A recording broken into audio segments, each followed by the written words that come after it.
Padel tennis, how the world's fastest-growing sport serves up fun and exercise.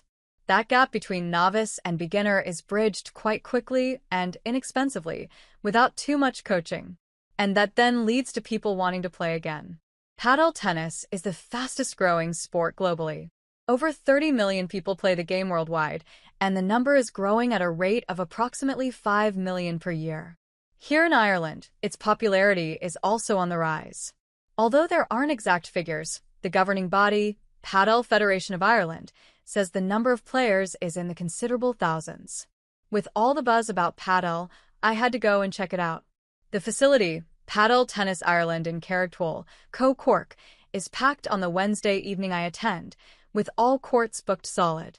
Getting a court meant I had to book weeks in advance. Co-founder Mark White says some 2,200 people play Padel there every week. Padel is played as a doubles game, so I recruited 3 friends to join me. Only one of us had played before.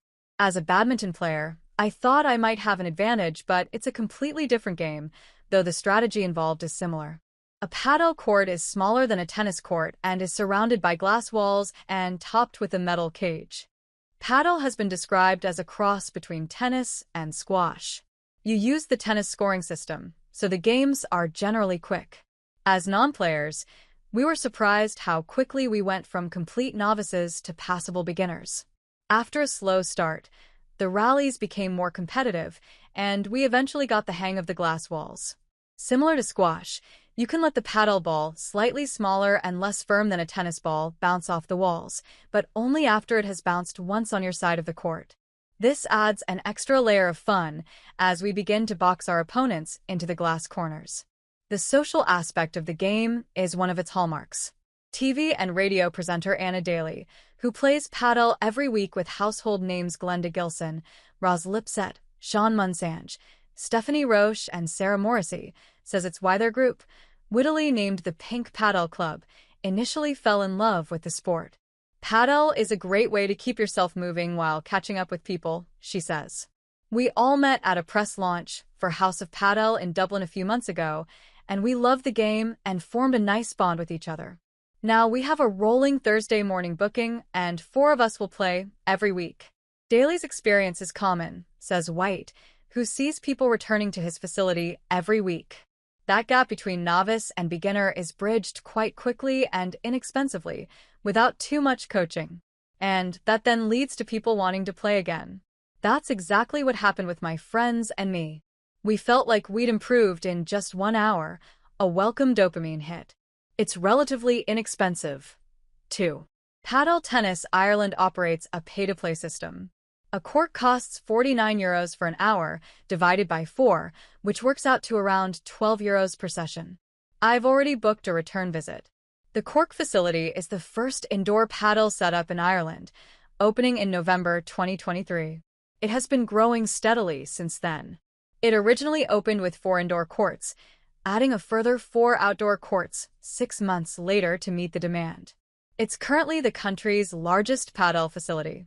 White and his business partner Jeremy Coyle are capitalizing on padel's popularity. The duo will open an even bigger indoor padel facility in Bishopstown, Cork, by the end of the year. Bishopstown will have 8 indoor courts, and then we're opening a facility in Limerick, which will have 8 outdoor courts. We also plan a facility in Tipperary next year, and we're focused on 10 facilities nationwide in the next couple of years, says White. The growth of Padel Tennis Ireland serves to illustrate how fast this sport is growing in Ireland. Aside from larger facilities, tennis clubs are adding padel courts, and hotels are waking up to the padel potential too. Daly and her Pink Padel Club were recently invited down to the K Club to try out its new padel courts. Padel is just brilliant. What I notice about it, too, is it's so accessible, ideal for people looking for a bit of fun, and to get them moving too, she says. Daly played tennis as a teenager, and says padel is a bit easier to get your head around. It just seems more compact, a bit less intimidating than tennis. Not just the newest racket. As racket sports go, padel is arguably more accessible than tennis and badminton. Tennis, with its larger courts and high-bouncing ball, can be strenuous, while badminton requires a high degree of flexibility and overall fitness. Regardless, All racket sports are great workouts, says Dirk Harm, chartered physiotherapist at Function Physiotherapy in Cork and a keen padel player.